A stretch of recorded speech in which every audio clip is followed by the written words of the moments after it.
Merci encore, fidèles téléspectateurs de Sport Télévision. Venons dans notre tranche d'émission Le reste de l'Éternel. C'est votre humble serviteur. Le reste de l'Éternel, comme disent les Byzantines. Mon nom c'est Michel Héritier Kiliboisi et nous tenons à partager la part du Seigneur. Déjà, tout au début, commençons à vous dire que nous sommes diffusés sur Sport Télévision. Notre tranche de juge, comme vous les connaissez déjà très longtemps. Mais également, abonnez-vous massivement sur notre chaîne YouTube Ekim TV. Vous allez voir comparaître au bord de l'écran. C'est là où toutes nos émissions sont diffusées et toutes les informations pour ce qui est de nous. Nous sommes là, nous tenons à parler encore de notre thématique, soit les thèmes que nous allons commencer la fois passée. On se dit que pour ce temps qui nous reste, nous allons parler de notre thème qui est les principes de la bénédiction de Dieu. Voilà, la fois dernière, j'en avais parlé de la grâce de Dieu. Je parle de la grâce de Dieu. J'ai illustré l'exemple de Népochette et j'ai expliqué les contextes bibliques en disant pour parvenir à vivre la grâce de Dieu, tu dois d'abord être, parce que Népochette a été issu des descendances de Saul. Son père Jonathan avait fait du bien à David. Donc il a traité une alliance avec David et cette alliance qui lui a fait générer la grâce. Ce que je disais tantôt que pour parvenir à jouir de la grâce du Seigneur, tu dois être d'abord issu de la famille chrétienne parce qu'il y a le Seigneur Jésus-Christ qui a traité l'alliance avec Dieu. Donc avec celui qui a conclu cette alliance, c'est pas de cette alliance que nous aussi nous sommes appelés enfants de Dieu. Et j'en avais parlé, il y a de ceux qui s'appellent enfants de Dieu, il y a de ceux qui s'appellent grâce mais ils ne parviennent pas à les vivre. Et j'ai donné certains astuces pour activer la grâce dans notre vie. J'ai illustré l'exemple d'un Samuel chapitre 1, vous allez commencer à lire du début à la fin. Vous verrez que Dieu nous a... Il y a l'illustration de l'exemple de Anne qui vivait avec son mari Elkanah, bien qu'elle avait péni dans ses côtés. Et quand je fais des études bibliques sur sa personne, j'ai retrouvé que Anne, c'est un nom hébraïque qui voudrait signifier grâce. Mais Anne qui voudrait signifier grâce ne pouvait pas jouir, soit il ne voyait pas la main de Dieu dans sa vie. Pourquoi? Parce qu'il devait activer cette grâce. La grâce de Dieu s'active dans nos vies. Quoi, j'ai dit les astuces en eux que pour activer la grâce de Dieu, il faut voir que Anne d'abord s'est décidé de prier sans cesse. Et la deuxième chose, il a décidé de jeûner. Ces jours-là, la Bible dit qu'il n'a pas voulu même pas manger, prendre quelque chose, afin de se consacrer au Seigneur.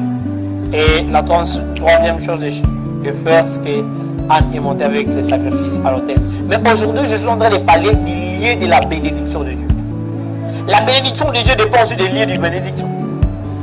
Effectivement, Dieu ne bénit pas n'importe où. Alors, nous allons parcourir la Bible et nous lisons en Genèse chapitre 31, verset 3. La Bible dit ceci. Alors l'Éternel dit à Jacob, retourne au pays de tes pères, et dans ton lieu de naissance, je serai avec toi. Ici c'est la Bible qui nous démontre, ici c'est Dieu qui parle, c'est Dieu qui se révèle à Jacob. Et lui dit en disant que Jacob, pour que toi tu sois béni, pour que toi tu puisses te jouir de mes bénédictions à moi, tu dois apprendre à revenir au pays de tes pères. Bien-aimé dans le Seigneur, et il y a des fois où on s'estime être dans le bon pendant que nous sommes dans la fausseté. Il y a des fois où on s'estime que nous courons vers le bon chemin, or que ce n'est pas le cas. Nous ne sommes pas en connivence avec Dieu. Donc, des choses que nous faisons ne plaisent pas à Dieu, mais tellement que ça fait notre jouissance et on se laisse emporter par cela. Je pense que ça est arrivé à Jacob. Selon l'instruction de ses pères, on lui a dit, messieurs, tu veux te marier, voilà, va au pays de ta mère, là, tu trouveras une femme pour qui tu vas vivre avec. Et il est allé, il s'est arrangé comment aller. Et les lecteurs de la Bible que vous êtes, vous en connaissez la suite de l'histoire, c'est que quand il est arrivé, il a choisi qui il voulait et on lui a présenté les conditions qu'il fallait pour en avoir. Il s'est battu pour l'exercer. Après quoi, on lui dit, monsieur, voyez, notre coutume n'autorise pas ce que tu veux faire. Tu vas enfreindre notre loi. Et sur ce, tu dois encore, si tu cherches ce que tu veux, on te donne encore 7 ans de plus. Comme il avait de l'amour à lui, il avait tellement patienté jusqu'à tel point qu'il a eu Rachel. Mais ce n'est pas là les problématiques de mon message. Les problématiques de mon message est de nous dire que le lieu où nous vivons, si nous ne vivons pas la bonté de Dieu, ce n'est pas le lieu approprié.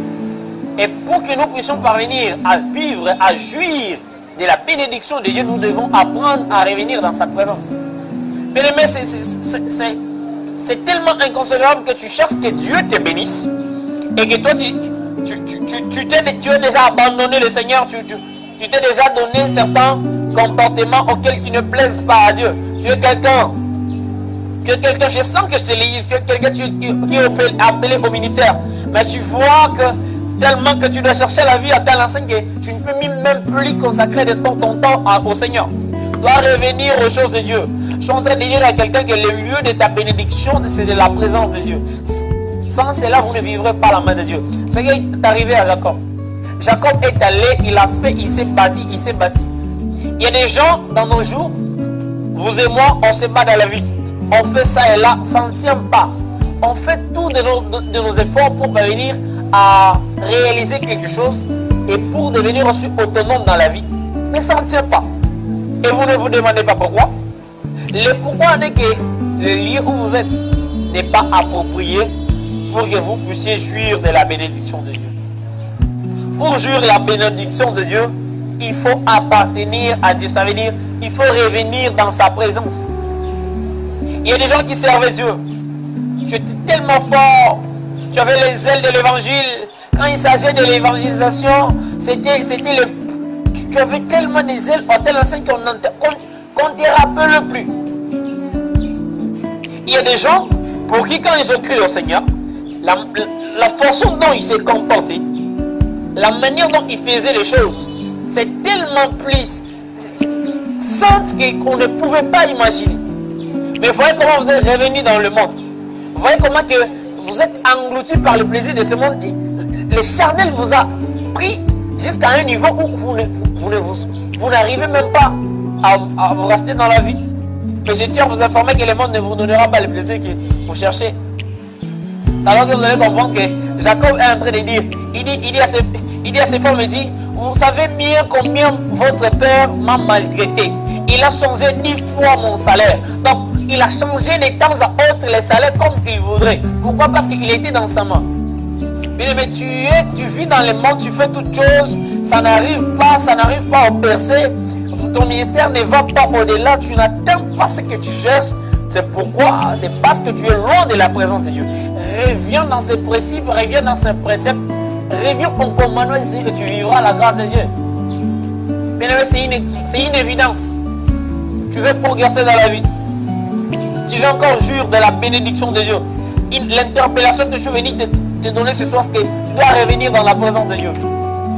Je sais que tu crains le désert.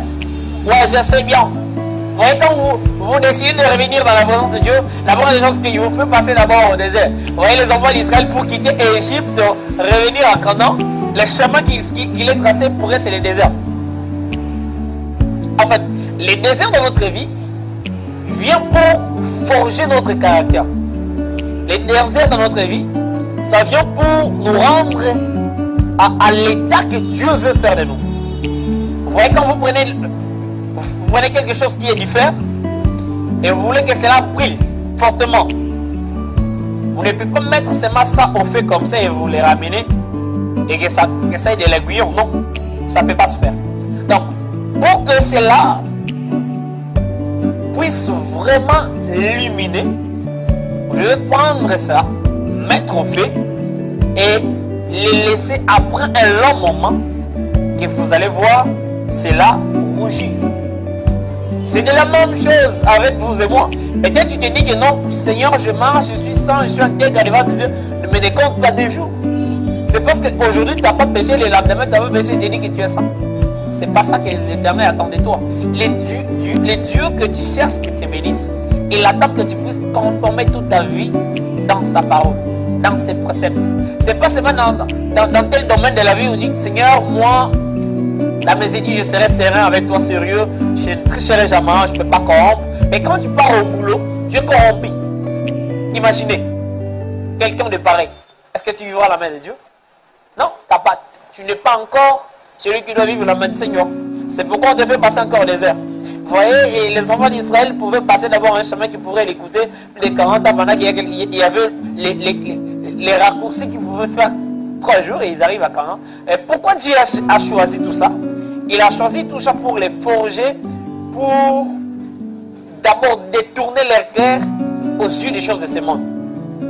C'est pas la première des choses que quand vous cherchez la bénédiction de Dieu, c'est pas la Bible dit même que quand le Seigneur Jésus-Christ apprenait à ses serviteurs, il dit vous devez implorer que mon règne, que ton règne. Vous disiez que ton règne vienne. Donc le règne du Seigneur, c'est vouloir d'abord la présence de Dieu. À chaque instant et tout notre parcours dans notre vie, on doit d'abord désirer la présence de Dieu. Et quand nous arrivons à désirer la présence de Dieu, quand nous arrivons à désirer la présence de Dieu, ça veut dire nous traversons les déserts qui nous ôtent l'illusion de penser les retours en Égypte. Ça veut dire nous ne pensons plus aux futilités du monde. Nous ne pensons plus au plaisir charnel. On ne plus envier aux choses de ce monde. Et nous sommes attachés aux choses des cieux, comme Colossiens nous dit. Nous sommes attachés, nous aspirons à ce qui est des cieux. C'est alors que nous allons voir maintenant, d'abord, la manne va commencer à tomber. Des petites choses de miettes qui va déjà déterminer qu'il y a un bon matin qui s'annonce. Les bons matins, on va se réveiller tout d'un coup, on arrive à Canaan là où coule le lait et les miettes. Avant d'arriver là où coule le lait et les miettes, on doit d'abord traverser le désert. Mais bien aimé dans le Seigneur, la présence de Dieu, pour parvenir à la présence de Dieu, c'est pas facile. Même dans l'ancien temps, vous allez comprendre que pour arriver dans les cieux de sang, c'est pas facile. Il faudrait d'abord arriver au parvis. Il y a de ceux qui s'est limité qu'au parvis et ils n'avaient pas la possibilité de parvenir dans les lieux saints. Et parvenir au lieu saint ne suffisait pas. Il fallait parvenir au sein des saints où ils pouvaient être en face de l'arche de l'alliance. Comprenez? Donc, arriver au stade où Dieu commence à agir avec vous. Il y a quelqu'un je sens qu'il y a quelqu'un qui veut que Dieu puisse agir avec lui prophétiquement. Qui t'emmène dans une dimension de vivre les cires naturels. Mais bien aimé, tu dois apprendre, tu dois revenir dans la présence de Dieu. Donne-toi, cultive, donne-toi des disciplines en telle enseigne que tu vas cultiver des gènes de prière et la présence de Dieu, tu vas les désirer fortement dans votre vie et vous allez voir que les choses vont couler de soi. Il y a d'autres choses que nous forçons dans la vie. C'est parce que nous pensons que de nos efforts, on peut faire quelque chose. Or que jamais. La Bible nous dit que qui parmi vous, parce qu'il sans doute, il peut même ajouter l'iota dans sa vie. Non, on ne peut pas. Personnellement, nous ne pourrons pas. On n'a pas ces probabilités, nous n'avons pas ces capacités. Il n'y a que Dieu qui peut le faire dans nos vies. Alors, pour que Dieu parvienne à le faire, nous devons demeurer dans sa présence. C'est pourquoi la parole de Dieu dit, je suis en Jean chapitre 15. Et l'Éternel dit, je suis le vrai cep et vous en êtes des serments. Ce n'est que le serment qui est attaché au cœur qui va produire les fruits. Et celui qui n'est pas attaché de lui. Et seulement si vous êtes attaché de lui et que vous ne portez pas de fruits, vous serez détaché, jeté au feu. Mais pour parvenir à être béni par le Seigneur, tu dois d'abord t'accrocher avec lui. Tu dois vivre dans sa présence. Tu dois être l'ami du Seigneur. Comment cultiver cette amitié? Vous voyez, il y a des doses. Il y a des dimensions où vous serez appelé disciple. Et il y a aussi des stades où vous parviendrez à être appelé ami de Dieu. Être appelé ami de Dieu, c'est pas la somme des choses que vous réveillez les bons matins et devenir ami de Dieu. Ça se forge. Ça demande du temps. C'est quand, après avoir que le Seigneur Jésus-Christ a testé, il a constaté la fidélité, la loyauté, la détermination des disciples. Ils étaient toujours accrochés avec le Seigneur, ils passent partout, ils les envoient, ils ne se fatiguaient pas à parvenir, réaliser avec moi un certain Pierre. Qui chaque jour quand Jésus partait pour prier, il disait toujours Pierre et Jean, Jacques, venez, soyez avec moi. Il laisse là, il part prier. Donc quelqu'un qui a laissé sa famille, sa maison, tout le temps il devait être accroché du Seigneur. Mais bon sang, même si qui qu'on soit, il devait conséquemment à obtenir ce qu'il pouvait avoir de la part du Seigneur. Parce que vous allez voir que Pierre, on l'a légué la clé. C'est pas en vain. Ce sont des sacrifices qu'il a fournis d'être toujours dans la présence de Dieu. On veut être béni par le Seigneur. Nous devons faire nos mieux d'être dans sa présence. Nous voulons percer dans notre vie, percer dans les boulots. On veut avoir toujours de la promotion. Seigneur Jésus, je ne sais pas comment mes études n'avancent pas, mon Dieu, mon commerce. On est des fois comme ça. Quand vous venez à l'église, vous n'avez même pas, quand il s'agit des louanges, on loue Dieu, on adore Dieu, ça ne vous intéresse pas.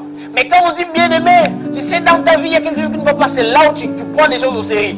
Donc tu te consacres tellement dans la prière. Seigneur, tu sais, j'ai besoin du mariage. Mon Dieu, c'est boulot, je dois l'obtenir. J'ai besoin de voyager. Seigneur, mon commerce ne marche pas. Mais bien-aimé, revenons d'abord à la présence de Dieu. Désirons d'abord sa présence. Prenons des temps à lire Dieu, vouloir connaître ses pensées. Adorons Dieu, louons Dieu. Il y a des chrétiens qui, dans le jour, ils viennent à l'église à retard.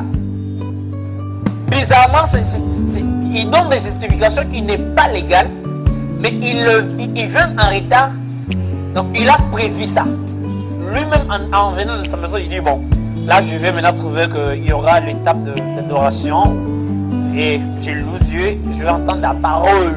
Comment je viens à l'église, c'est pour la parole. Et après la parole, voilà, maintenant on va prier pour nos requêtes. Et je rentre à la maison. Donc, je pars à l'église pour que Dieu fasse quelque chose pour moi. Mais si tu viens avec l'intérêt auprès du Seigneur, le Seigneur reçoit de l'intérêt pour toi. Tu dois d'abord l'appartenir afin qu'il te bénisse. La Bible dit qu'il est un serment. Donc, si toi, serment, tu n'es pas attaché au cep, tu n'auras pas à produire les fruits. Si tu veux être béni, les liens de la bénédiction, c'est ce que je suis venu parler maintenant. Les liens de la bénédiction, c'est la présence de Dieu. Commence d'abord à désirer Dieu. Tu prends beaucoup de temps à lire des syllabes, des supports, et tu as vraiment des ouvrages, tu as fait des formations, tu es vraiment câblé à ça. As-tu aussi pris le temps de lire la Bible? Combien de romans tu as déjà lu du début à la fin? Combien de livres as-tu déjà lu consécutivement du début à la fin? C'est parce qu'on t'a dit ces livres-là parlent d'un tel milliardaire, ça parle, vous voyez, comment faire des business. Et je vais apprendre de l'entrepreneuriat. On t'a donné un livre, tu te donnes la peine vraiment de lire du début à la fin. Or, tout ce qui est dans ce monde est régi par la Bible. Il n'y a pas de livre qui est plus sacré que la Bible. Mais vous n'avez pas le temps de lire la Bible. Comment Dieu va vous bénir? Mais c'est l'interpellation que je suis venu vous faire et que vous éloignez vous-même de la présence de Dieu. Comment? Quand vous voulez que Dieu vous bénisse, vous voulez avoir des bénédictions du part du Seigneur et que vous ne vous attachez pas à lui. Vous ne savez pas ce que vous voudrez.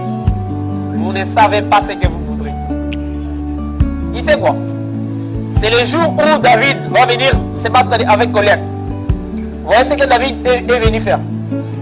David, beaucoup de gens se demandent, il se pose des multiples questions. Il dit, David avant de se battre avec Goliath, il cherchait ses intérêts à lui. Pourquoi on devrait la donner la fille du roi, après quoi on pouvait lui donner une part de la royauté comme ça. Non, mes bien-aimés. Il faut d'abord comprendre la première des choses. Qu'est-ce qui a tiqué David à se livrer au combat? David, il dit, qui est cet incirconcis pour inciter les dieux d'Israël? Donc, ce qui a excité la colère de David afin de se livrer des batailles devant Goliath, c'était d'abord les dieux d'Israël. Mais la pauvreté qui acharne ta famille, quelle est cette pauvreté pour ne pas fléchir devant le nom de Jésus? Alors, pour se battre devant cette pauvreté, tu dois d'abord t'accrocher au Seigneur Jésus-Christ.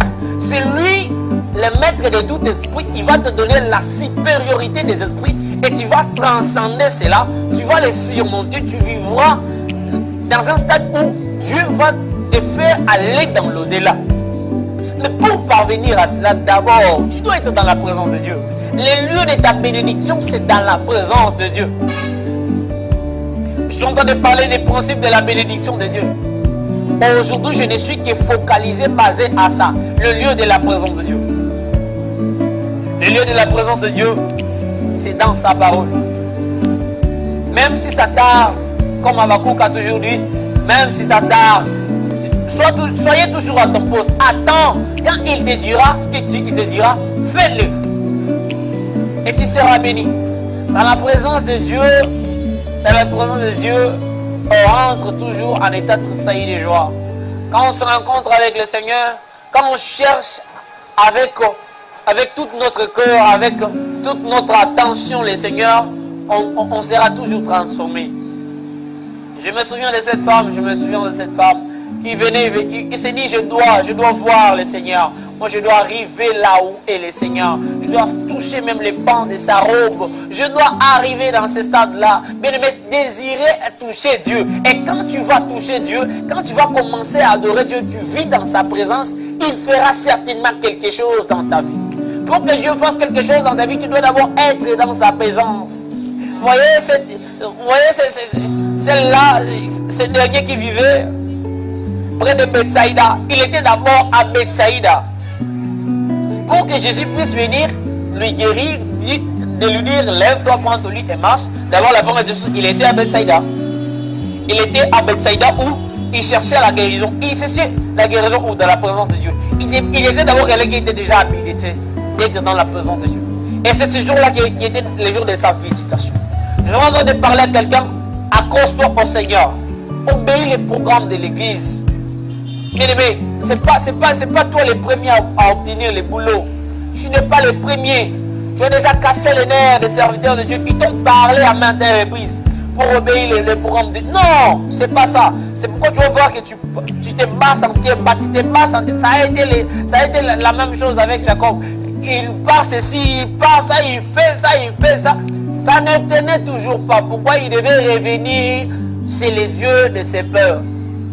Toi aussi, tu dois revenir chez ton Dieu. Tu es créé à l'image de Dieu. Tu es créé selon ses ressemblances. Tu ressembles à Dieu, alors tu dois lui revenir. Revenir dans sa présence, c'est là où tu seras béni. Tu ne peux pas être béni si tu es loin de la présence de Dieu. Jamais. Non. Pour être béni, rentre dans la présence de Dieu. C'est là où tu vas savourer les laits et les miels. Et je te disais tantôt qu'il faut être tellement déterminé parce que quand vous revenez dans la présence de Dieu, des fois il vous fait passer dans le désert. Quand vous passez dans le désert, c'est l'étape de brisement où Dieu vous brise d'abord. Il vous fait oublier le monde. Il vous fait réaliser d'abord qui il est. Lui d'abord. Quand vous allez comprendre que quand les enfants d'Israël les ont tenté de faire ça, ça n'a pas tenu jusqu'à tel instant qu'ils ont cherché, désiré et Dieu a descendu comme la nuée. Il a manifesté sa gloire au milieu de Dieu. Ils ont commencé maintenant à marcher avec le Seigneur. C'est alors qu'ils ont eu du succès dans leur marche. Quand les enfants d'Israël marchaient avant, sans le Seigneur, ils pouvaient partir où ils voudraient et sans savoir quel est le sort du lendemain. Mais le jour où ils ont déclaré de marcher avec Dieu, vous allez comprendre que même s'ils sont la nuit, il y a déjà une colonne de feu qui commence à les éclairer. Vous voyez ce qui est bon? Quand vous marchez avec le Seigneur, vous marchez avec l'assurance. Vous ne serez jamais frappé par l'apostasie. Non, jamais. Vous ne serez pas jamais frappé par l'apostasie. Vous aurez tellement de l'assurance, votre avenir sera toujours promettant. Vous vivrez et en sachant que demain je serai toujours meilleur, je serai toujours mieux. Et quand vous êtes comme ça, vous êtes nourri de la présence de Dieu, vous réalisez sa présence, vous réalisez sa présence. Un jour, Dieu va vous faire parvenir à Canaan. Je te disais que pour vivre la présence de Dieu, pour arriver à être béni par le Seigneur, il faut revenir dans sa présence. Aujourd'hui, je vais parler des lieux de la bénédiction de Dieu. Et je te dis que les lieux de la bénédiction de Dieu, c'est dans sa présence. En revenant dans sa présence, il peut y avoir les chemins que vous pouvez emprunter pour être le désert auquel vous avez. Il faut s'y porter, c'est les moments, c'est le temps où Dieu va passer en train de vous forger votre caractère, afin que vous soyez quelqu'un qui sera hyper fragile, enfant, de recevoir ces bénédictions. Il va vous combler de multiples bénédictions et il va vous amener plus loin. Est-ce qu'il y a quelqu'un qui a désiré revenir dans la présence de Dieu? Tu te sentais déjà affaibli dans tes moments de prière, tu n'étais plus fort dans la prière et oh, je veux prier avec toi, je vais conclure à cela.